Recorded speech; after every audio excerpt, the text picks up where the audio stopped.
working with pastels. These are colored chalks. You're going to still have your mirror in front of you, one arm's length away. You have your paper here. The glue line looks really good, and if you feel it, it has this great texture to it. So you're going to have a small container full of colors, and you can choose colors that you want to work with.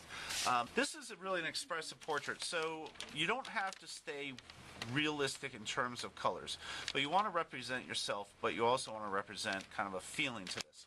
So I'm going to use some warm colors for this, and this is like, warm colors are more of the colors of fire, which would be yellow, red, what else?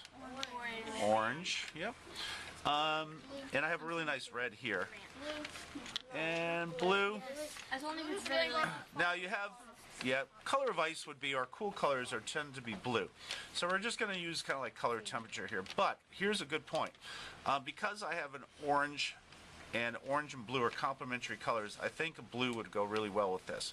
So you can use colors of fire or warm or cool colors, and you can use a complement to something, such as blue is a complement of orange. Green is a complement of red. Some of this chalk into my piece here. So I'll just start right here. I'm just going to use the side of it. And I'm going to build up some layers. You have to start lightly and then you build it in. Now, it doesn't naturally go into where the glue line is, so you got to get your finger in there, and you really have to start to, you got to rub it in, and you can see that it really sets off that glue line. And you can also, you can use different types of pressure with it. So I'm going to go with a lot of pressure to get into the glue line, and then I'll go lightly right here, and you can see where the black starts to show up. And if I take my blue, and I go on the other side of this, you see that it really sets off the background. And I'll do the same thing with one finger. Now this is going to get all over your finger, so if you're going to music, make sure that you take the time to wash your hands before you go down, because this is going to get all over your musical instruments. So you can see the effect that I'm getting with this. It's a really cool effect. See how the blue really offsets that. And you can also just bring some of that blue over into this side. You see that really nice kind of like greenish tint that you start to get. So you're going to start to invent some color combinations. Again, you don't have to go realistic. So I have some yellows on that side. Maybe I'll try more of a kind of an orange on this side. And I'm looking for an expressive, highly unique type of portrait that is not going to be like anything anybody has seen before. So we want your individuality to really come out with these.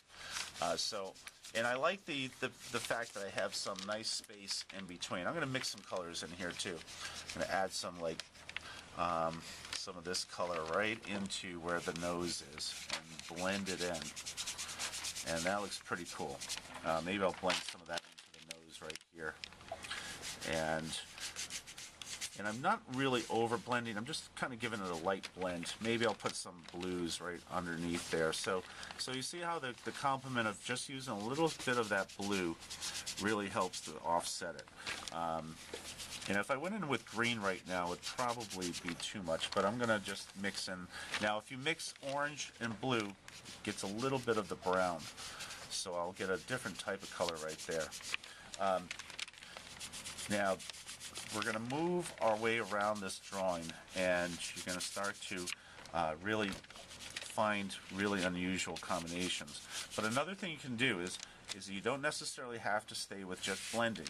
So you can also start to use some like really kind of like creative patterns. Maybe I'll create a pattern like this where I just repeat these plus signs over and over again in the blue. You can see when I lay it over the black, you see that kind of brings it out this way. Or on this one, maybe I'll just do some cross patterns like this, the red against the green, and you see how the patterns really start to give an unusual aspect to it. So your job is to create an individual, expressive portrait of yourself using color temperature, such as warm or cool colors, and complementary colors. All right, go get to it.